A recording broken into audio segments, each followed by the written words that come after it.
Okay, so write down the heading in your copy. Area of similar triangle. Area ratio theorem. Area ratio theorem.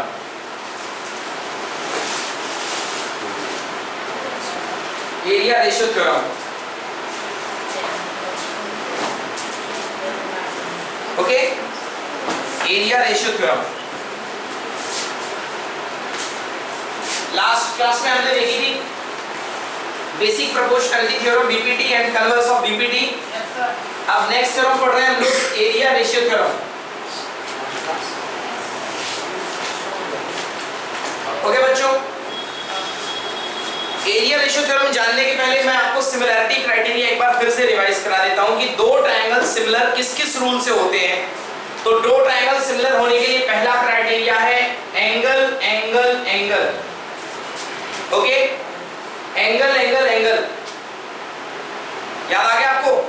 एक criteria angle angle angle, मतलब अगर दो triangle हैं उनके angle same है तो वो दोनों ट्रायंगल कैसे होंगे? सिमिलर। सेकंड क्राइटेरिया क्या है? S S S, side side side side. अगर दो करस्पॉन्डिंग साइड्स का रेशियो इक्वल हो, देखिए लास्ट ईयर कॉन्ग्रुएंसी थी, वहां पे हम बोलते थे साइड इक्वल हो। अब हम बोलेंगे यहाँ पे करस्पॉन्डिंग साइड्स का रेशियो अगर इक्वल है, तीनों करस्पॉन्डिंग साइड्स का रेशियो अगर इक्वल है, वो ट्रायंगल क्या होंगे? सिमिलर। और लास्ट है S A S, side angle side, side angle side.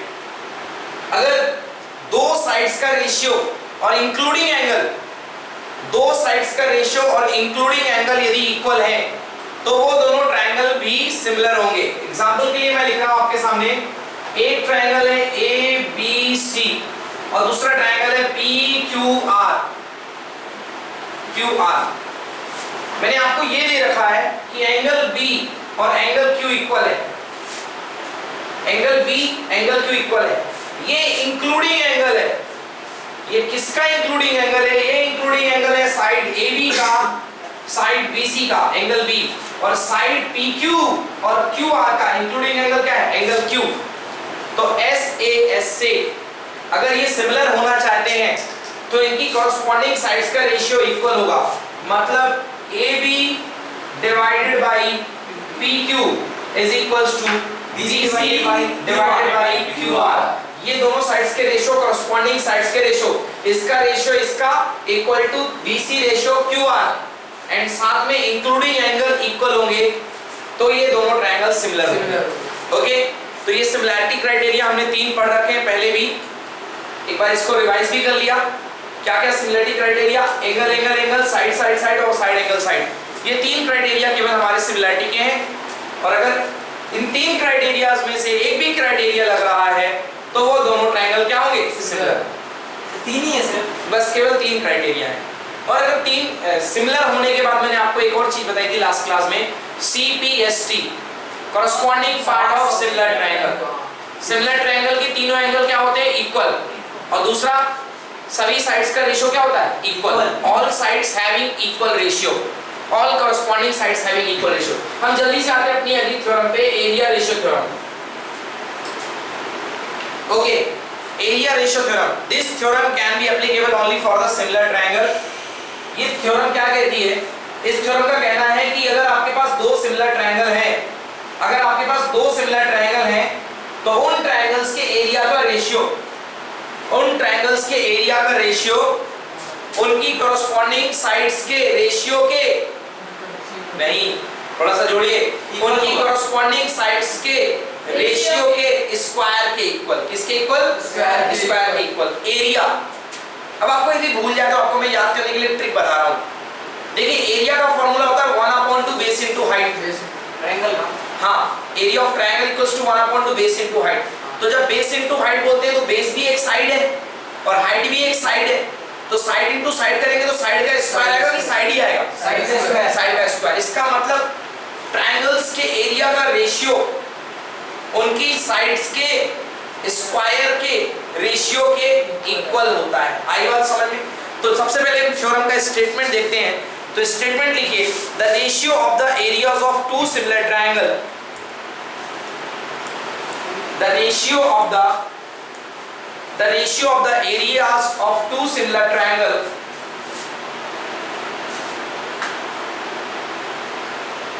the ratio of the areas of two similar triangle is equal to the is equal to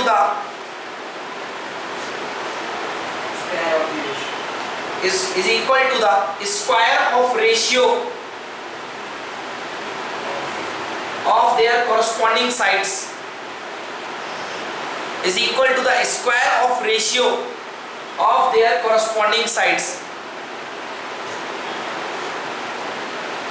मतलब triangle के area का ratio जो होगा वो करस्पॉन्डिंग साइड्स के ratio के equal ना होके उसके स्क्वायर के रेशियो के इक्वल होगा। आ रहा समझ में? केवल आपको एक स्क्वायर लगाना है। जैसे थेल्स थ्योरम में आप पहले लिखते रहे AC अपॉन BD, अब आपको लिखना पड़ेगा AC अपॉन BD का होल स्क्वायर। ट्रायंगल जो एरिया का रेशियो होगा वो साइड्स के रेशियो के स्क्वायर के इक्वल होगा या साइड्स के स्क्वायर के रेशियो के इक्वल होगा। चलिए आइए इस थ्योरम का प्रूफ देखते हैं बच्चों। ओके, हमारे पास सबसे पहले आपको दो सिमिलर ट्रायंगल यहां पे दिखाई दे रहे हैं, दो ट्रायंगल। पहले मैं आपको इंफॉर्मेशन दे देता हूं, ये जो थ्योरम है इसके बारे में आपको बता देता हूं। ये थ्योरम सिमिलर ट्रायंगल में लगेगी, इसका मतलब पहले से ही आपको सिमिलर ट्रायंगल दिया जाएगा। ऑलरेडी मैं आपको सिमिलर ट्रायंगल दूंगा। तो इस थ्योरम की शुरुआत होती है, let us we have two triangle ABC and PQR, those are similar। पहले से ही मैंने आपको सिमिलर ट्रायंगल दे रखे हैं। अब आपके सामने ये सिमिलर ट्रायंगल दिखा रहा हूं मैं, ABC पहला ट्रायंगल है और PQR ये दूसरा ट्रायंगल है। ABC and PQR मैंने क्या बोल रखा है कि ट्रायंगल ABC और ट्रायंगल PQR ये खुद में सिमिलर हैं, ये खुद में सिमिलर है। मतलब सिमिलर ट्रायंगल में CPST लगेगी कि नहीं लगेगी? तो सिमिलर ट्रायंगल में यदि CPST लगेगी तो इनकी कॉरस्पॉन्डिंग साइड्स का रेशियो क्या होगा? इक्वल। मतलब AB upon PQ equals to BC upon QR equal to AC upon PR। तो ऑलरेडी इसमें पहले ही आपके पास एक चीज अवेलेबल है और वो है CPST से इसके कॉरस्पॉन्डिंग रेशियो। ठीक है ना? तो इस ट्रायंगल के कॉरस्पॉन्डिंग रेशियोस साइड्स के पहले से ही इक्वल दे रखे हैं। दिस मींस मैं कहीं पे लिख देता हूं, यहां पे ऑलरेडी हमारे पास है AB upon PQ equals to BC upon QR equals to AC upon PR। ये हमारे पास पहले से ही है क्योंकि ये दोनों ट्रायंगल सिमिलर है। और सिमिलर ट्रायंगल मतलब एंगल A एंगल P के equal, angle B angle Q के इक्वल और एंगल C एंगल R के इक्वल, क्योंकि सिमिलर ट्रायंगल के एंगल्स क्या होते हैं? इक्वल होते हैं। चलिए तो हमें प्रूफ करना है, हमें प्रूफ ये करना है कि इन दोनों ट्रायंगल के एरिया का रेशियो इक्वल होगा। इन दोनों ट्रायंगल के एरिया का रेशियो, गलत बोल रहा है, इक्वल नहीं होगा। इन दोनों ट्रायंगल के एरिया का जो रेशियो होगा वो करस्पॉन्डिंग साइड्स के स्क्वायर के इक्वल होगा। यानी कि एरिया का रेशियो करस्पॉन्डिंग साइड्स के, करस्पॉन्डिंग साइड AB और PQ का रेशियो का स्क्वायर होगा या स्क्वायर के रेशियो के इक्वल होगा। बात बराबर है, क्योंकि इसको आप ब्रेक करोगे तो ये क्या हो जाएगा? ये हो जाएगा AB square upon PQ square. तो चाहे तो स्क्वायर का रेशियो कह लो, ये दिख रहा है स्क्वायर का रेशियो, और चाहे तो रेशियो का स्क्वायर। रेशियो का स्क्वायर मतलब ब्रैकेट के बाहर स्क्वायर, और स्क्वायर का रेशियो मतलब उसका वही स्क्वायर और इसका भी स्क्वायर और दोनों का रेशियो। तो बात बराबर है, क्योंकि इसको ब्रेक करोगे तो स्क्वायर का रेशियो ही बदल जाएगा। So area of the triangle ABC upon area of the triangle PQR is equals to AB upon PQ का whole square, either this upon this का होल स्क्वायर और BC अपॉन QR का whole square या CA upon RP का this upon this का whole square. मैं आपको एक और चीज इसमें जोड़ रहा हूं बच्चों, ये ट्रायंगल का रेशियो, कभी-कभी ये थ्योरम आती है कि प्रूव करिए कि इनका ट्रायंगल का रेशियो इनके एल्टीट्यूड के रेशियो के स्क्वायर के इक्वल होता है। ये भी इसमें आता है। इसका एल्टीट्यूड, एल्टीट्यूड मींस परपेंडिकुलर। ये देखिए, ये है परपेंडिकुलर, ये और ये है परपेंडिकुलर, ये इज इक्वल्स टू, इसका एल्टीट्यूड आपको दिख रहा है BM और इसका एल्टीट्यूड क्या है? PN। तो ये जो रेशियो है एरिया का, ये इनके कॉरस्पॉन्डिंग एल्टीट्यूड के भी रेशियो के स्क्वायर के इक्वल होगा। तो AM अपॉन PN का होल स्क्वायर इसके भी इक्वल होगा। हाँ जी, साइड भी, यस साइड के भी, और यस बात सुनिए पहले, साइड के भी और एल्टीट्यूड के भी स्क्वायर के प्रोपोर्शनल, इसके इक्वल होगा, रेशियो के। समझ में आ गया? ये आपको प्रूफ करना है, चाहे आप ये मतलब आपको हर रिलेशन प्रूफ करना है इसमें। ये ज्यादा मुश्किल नहीं, आपको देखने में लग रहा होगा हमें 4 बार प्रूफ करना होगा, 1 2 3 4 नहीं सर, एक को प्रूफ करें सिमिलर। हाँ, एक का प्रूफ करके आप बहुत इजीली दूसरा भी प्रूफ कर सकते हैं। चलिए आइए स्टार्ट करते हैं।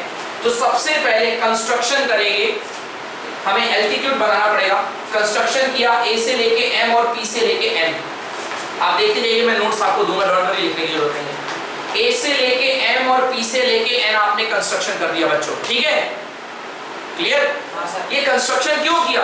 क्योंकि हमें ट्रायंगल का एरिया चाहिए और एरिया का फार्मूला होता है 1/2 बेस इनटू हाइट। हाइट मतलब एल्टीट्यूड, और एल्टीट्यूड चाहिए मतलब 90 डिग्री ड्रॉ करो। तो ये हमने 90 डिग्री ड्रॉ किया, एल्टीट्यूड ड्रॉ किया। तो देखेंगे, draw altitude AM and PN of the triangle ABC and PQR। सबसे पहले हमने एल्टीट्यूड ड्रॉ किया। नाउ सबसे ऊपर क्या है? Area of triangle ABC। ABC का area 1/2 base into height. ABC का बेस क्या है? BC है। और किसको बेस दिख रहा है? AM। अरे BC बेस है, BC बेस पर परपेंडिकुलर है AM। So 1/2 BC is base, 1/2 BC into height कितनी है? AM। 1/2 BC into AM। अब इस ट्रायंगल की बात करते हैं हम। 1/2 बेस कितना है? QR। हाइट कितनी है? PN। ओके, 1/2 बेस हो गया QR और हाइट हो गई PN। ओके, तो हमारे पास दो स्टेटमेंट ये आ गए हैं। अगर हम इसको डिवाइड कर दें, अब आप केवल इस पे ध्यान दीजिए, ऊपर जो हो गया जाने दीजिए। अगर हम दोनों के एरिया को डिवाइड कर दें, क्यों डिवाइड कर दें? क्योंकि हमें एरिया का रेशियो ही तो निकालना है, तो डिवाइड ही तो करेंगे। तो एरिया का ratio, area of triangle ABC upon area of triangle PQR is equal to 1/2 base कितना था? BC और इसका बेस क्या था? QR और ये PN था। 1/2 BC into AM and QR into PN। आया समझ में? 1/2 BC into AM divided by 1/2 QR into PN। Half से हाफ क्या हो गया? बचा ऊपर BC upon BC into AM upon QR into PN। अब बच्चों आप इसको ऐसे देखिए, ये क्या किया मैंने? ब्रैकेट में ले लिया BC अपॉन QR और AM अपॉन PN को। ठीक है बच्चों, हमने इन दोनों को ब्रैकेट में ले लिया, BC अपॉन QR और AM अपॉन PN को। हम एक रिलेशन लाने वाले, इसलिए हमने इसको ब्रैकेट में ले लिया, BC अपॉन QR और AM अपॉन PN। अब देखते हैं, now in triangle ABM and PQM, हम ट्रायंगल बना रहे हैं आपके सामने ABM and PQM। ABM and PQM, मैं यहां पे बना रहा हूं ABM, A B C P Q R। ये देखिए परपेंडिकुलर था N और ये क्या था यहाँ पे? M। देखिए ये एंगल कितने डिग्री? 90 डिग्री। ये एंगल कितने डिग्री? 90 डिग्री। अच्छा, ये एंगल B और एंगल Q इक्वल थे कि नहीं थे? यस सर, इक्वल थे। अगर दो एंगल इक्वल हो तो तीसरा एंगल मजबूरी में इक्वल होगा कि नहीं होगा? बिकॉज एंगल्स एंड प्रॉपर्टी से 180 होना ही पड़ेगा। तो इसलिए ये एंगल भी क्या होगा? इक्वल। इसलिए एक, अगर आप कहते हो एंगल एंगल सिमिलरिटी तो सही है, क्योंकि एंगल एंगल एंगल सिमिलरिटी तो होती है।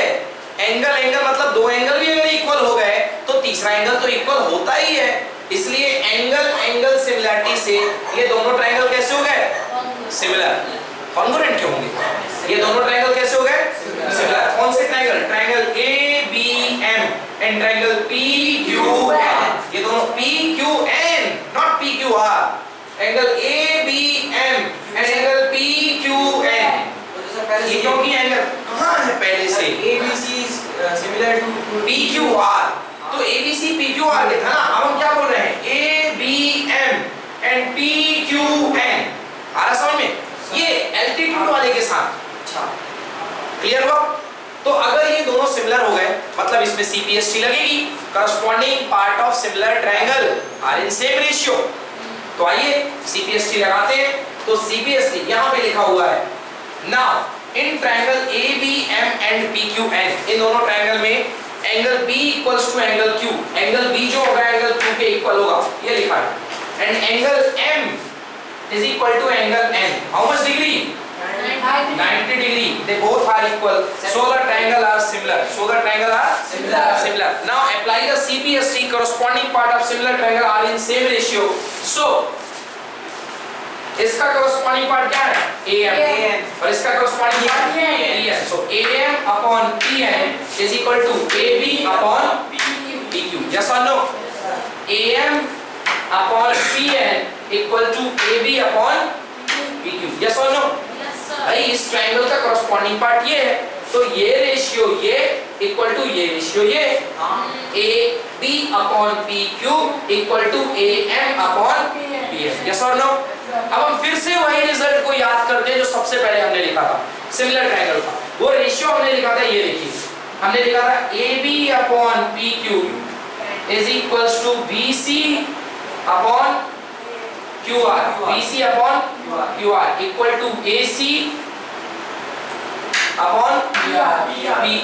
और अभी हमने प्रूफ किया है कि AB upon PQ की वैल्यू किसके इक्वल आ रही है? AM upon PN। तो इसकी वैल्यू आ रही है AM upon PN के इक्वल। आ गया समझ में? अब ध्यान से देखिए बच्चों, हम कैसे प्रूफ कर सकते हैं। हमारे पास सारी चीजें आ चुकी हैं, अब आपको जो रिजल्ट प्रूफ करना है आप प्रूफ कर सकते हो। आपको याद है हमारे पास ये आया था BC upon QR into AM upon PN। हमारे पास जो रिजल्ट था वो था BC upon QR into AM upon PN। अब आपको क्या प्रूफ करना है? आप जो प्रूफ करना चाहे वो प्रूफ कर सकते हैं। सपोज आपको प्रूफ करना है कि मुझे चाहिए है AB upon PQ का होल स्क्वायर। Okay welcome.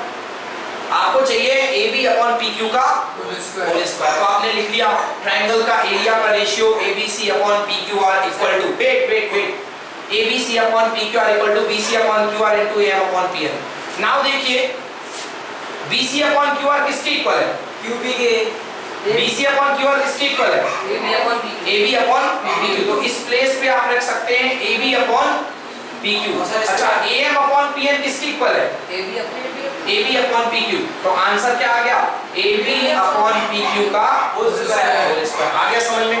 अगर आप ये प्लेस करेंगे तो ये आ जाएगा, अगर आप ये दोनों की जगह प्लेस कर देंगे तो इसका रेशियो आ जाएगा, और अगर आप ये दोनों की जगह प्लेस कर देंगे तो इसका रेशियो आ जाएगा, और अगर आप ये प्लेस कर देंगे तो इसका रेशियो आ जाएगा। बोले हाँ या ना?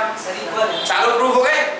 तो इस तरीके से एरिया रेशियो थ्योरम से आपका ये प्रूफ हो जाता है। ये देखिए, तो यहाँ पे आपने क्या प्रूफ किया है? यहाँ पे आपके पास था, मैंने जहां तक प्रूफ किया था BC upon QR into AB upon PQ।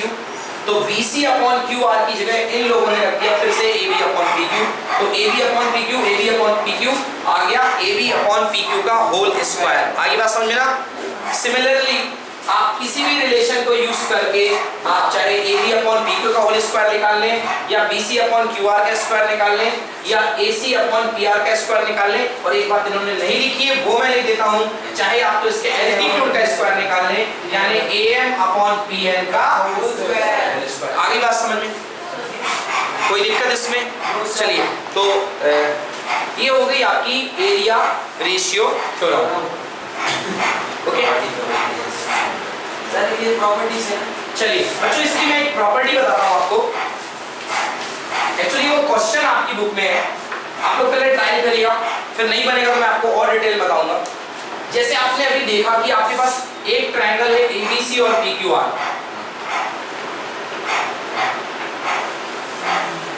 देखिएगा एक प्रॉपर्टी,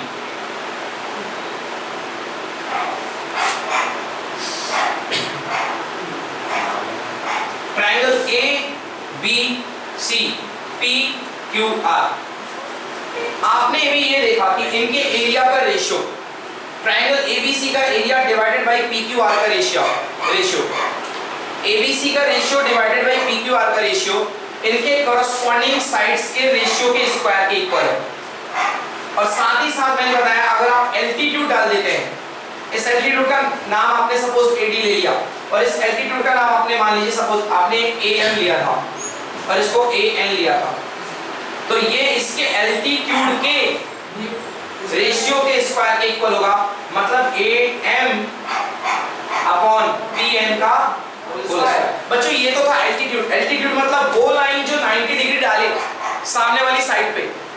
अब मैं बता रहा हूं अगर आप मीडियन खींच देते हैं, मीडियन मतलब वो लाइन जो सामने वाली साइड को एग्जैक्टली दो पार्ट में ब्रेक करे इक्वल इक्वल, ये आपने मीडियन, इसका मिड पॉइंट कहां पे होगा? सपोज यहां पे होगा मिड पॉइंट, तो इसके मिड पॉइंट को मिलाने वाली लाइन ये कहलाएगी मीडियन, बिकॉज जितना पार्ट ये इधर ब्रेक कर रही है। अब इसको भूल जाइए एल्टीट्यूड को, अब एल्टीट्यूड से आपका मतलब नहीं है, आप चाहें तो इसको मिटा लें, ये लीजिए मैंने मिटा दिया, और यहां पे भी मीडियन खींचिए,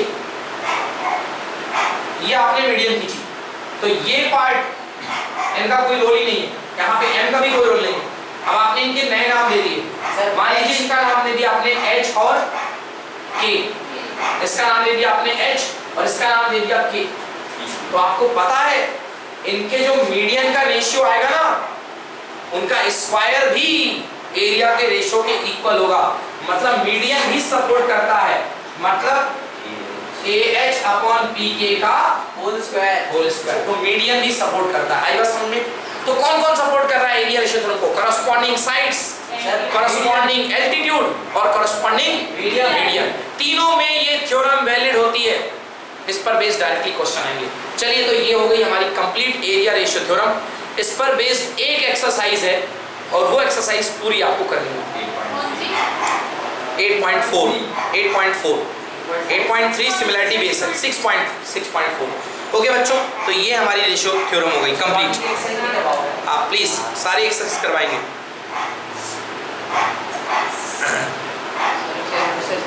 चलिए बच्चों, नेक्स्ट एक्सरसाइज है हमारे पास Pythagoras theorem.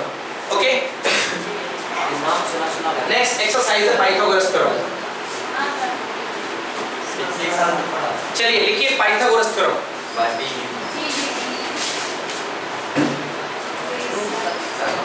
Pythagoras theorem,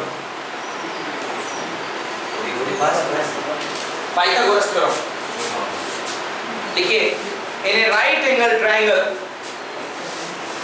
in a right angle triangle, in a right angle triangle, the square of hypotenuse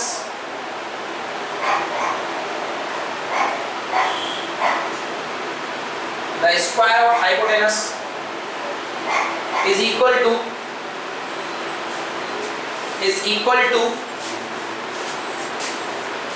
both side, not both side, the sum of square of remaining two sides, the sum of square of remaining two sides, the sum of square of remaining two sides। एक right angle triangle में जो सबसे बड़ी side होती है उसी को आप हाइपोटेनस बोलते हैं। हाइपोटेनस का जो स्क्वायर होता है बाकी बची हुई दो साइड्स के स्क्वायर के नहीं, स्क्वायर के सम के इक्वल होता है। ये आपको प्रूफ करना है, तो सबसे पहली जरूरत है हमें यहाँ पर एक राइट एंगल ट्रायंगल की। तो लिखिए, consider ABC is a right angle triangle eight B। Consider ABC is a right angle triangle eight B। मानते हैं हम ABC is a right angle triangle eight B, मतलब B पर राइट एंगल बन रहा है।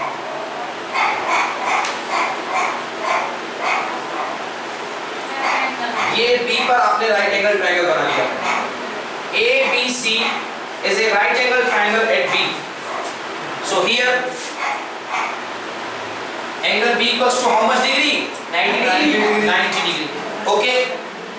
बच्चों आपको प्रूव करना है, to prove Pythagoras theorem, this means AC square equal to AB square plus BC square. AC square equal to AB square plus BC square, we need to prove. AC square equal to AB square plus BC square, you need to prove. Okay, now we are going to prove this one. Construction बच्चों यहां से perpendicular डालिए, B से इस point पर perpendicular डालिए। Suppose इस perpendicular का नाम है D। Draw construction, draw BD perpendicular on AC। Draw BD perpendicular on AC। Okay students, draw BD perpendicular on AC। तो ये एंगल जब 90 है तो ये भी कितना होगा 90। ओके, और ये कंप्लीट एंगल कितने डिग्री था 90 डिग्री था। ओके, अब देखिए बच्चों, इस ट्रायंगल को ब्रेक करने पर हमारे पास दो हिस्से मिल रहे हैं। एक ही छोटा वाला ट्रायंगल जो ऊपर है और एक नीचे वाला छोटा वाला ट्रायंगल। हमारे पास दो छोटे ट्रायंगल हैं। अब आपको पता नहीं है, बट अभी हम पता करने वाले हैं कि ये जो दोनों ट्रायंगल होते हैं ये आपस में सिमिलर होते हैं। मालूम कैसे होंगे? अगर आप इसको तोड़ लें यहाँ से, इतने पार्ट को, इसको आप अगर तोड़ लें और ले करके आप इसके ऊपर रख दें तो वो एग्जैक्टली उसी के शेप का दिखेगा। मैं ये नहीं कह रहा हूँ कि ओवरलैप करेगा, मैं ये कह रहा हूँ अगर आप इसको यहाँ से ब्रेक कर लें और आप ऐसे ले जाएं तो वो उसी के शेप का दिखेगा। शेप का है मतलब सिमिलर है, और शेप और साइज दोनों सेम है, इसका मतलब कॉन्ग्रुएंट है। तो मैं सिमिलर की बात कर रहा हूं। अब हमको इसमें और इसमें सिमिलैरिटी दिखानी है, हमको इसमें और इसमें सिमिलैरिटी दिखानी है। ऐसा कोई डायरेक्ट मेथड नहीं है जिसके थ्रू आप डायरेक्टली इसको और इसको सिमिलर दिखा सकें। एंगल इक्वल, एक एंगल इक्वल होने से सिमिलैरिटी हो जाएगी क्या? कौन सा एंगल? ये 90 डिग्री, ये तो बड़े वाले का है। सामने ठीक है, एक मिनट ब्रेक करें, मतलब ये एंगल और ये एंगल क्या होंगे? इक्वल। किसने बोला? डिवाइड किया ना, डिवाइड कर दिया तो एंगल इक्वल हो जाएंगे। ये मेरे पास एक राइट एंगल ट्रायंगल था, ये मैंने इसको यहाँ से ब्रेक कर दिया, क्या ये और ये इक्वल हो जाएंगे? मैंने कहा कि ये एंगल बाइसेक्टर है, मैंने कहा क्या? जब मैंने नहीं कहा कि ये एंगल बाइसेक्टर है तो क्या ये एंगल को एग्जैक्टली दो पार्ट में ब्रेक करेगी? नहीं, एग्जैक्टली पार्ट में ब्रेक करता है केवल एंगल बाइसेक्टर। मैंने इसे बोला है ये इस साइड पर परपेंडिकुलर है और मैंने कुछ नहीं कहा। और परपेंडिकुलर का काम 90 डिग्री बनाना है, परपेंडिकुलर का काम एंगल को दो पार्ट में ब्रेक करना नहीं है, इसलिए हम इसे बाइसेक्टर नहीं बोल सकते हैं। तो आइए हम देखते हैं कि हम कैसे प्रूफ करेंगे। सबसे पहले हम स्टार्ट करते हैं ये ऊपर वाले ट्रायंगल को। इन ट्रायंगल ABD एंड ABC, ध्यान से देखिए बच्चों, सबसे पहले मैं ये ले रहा हूं ये छोटा वाला ट्रायंगल और कंप्लीट बड़ा वाला ट्रायंगल। ABD छोटा वाला और बड़ा वाला। आपकी मदद के लिए मैं ABD को अलग से बना रहा हूं। ये ABD देखिए, ये बन गया ABD, बस ये है ABD और ये कंप्लीट है ABC। आप देखेंगे ABD और ABC में एंगल A और एंगल A क्या है? कॉमन। तो दोनों ट्रायंगल में angle A equals to angle A। In ABD and ABC,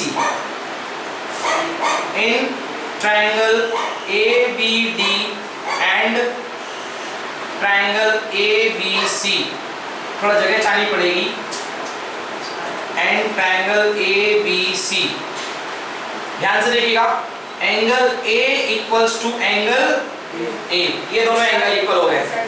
हाँ, angle A equals to angle A। देखिए अगर आप ये साइड कॉमन लेंगे तो कुछ नहीं होने वाला है, क्योंकि क्राइटेरिया होता है साइड एंगल साइड, आपको दो साइड की जरूरत पड़ेगी, एक साइड से कुछ नहीं होने वाला है। तो ये एंगल तो हो गए। अच्छा, ये एंगल बच्चों कितने डिग्री?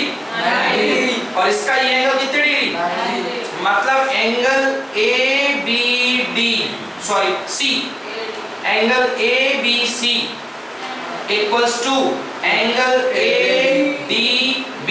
ध्यान से देखिएगा, पॉइंट A के कॉरस्पॉन्डिंग है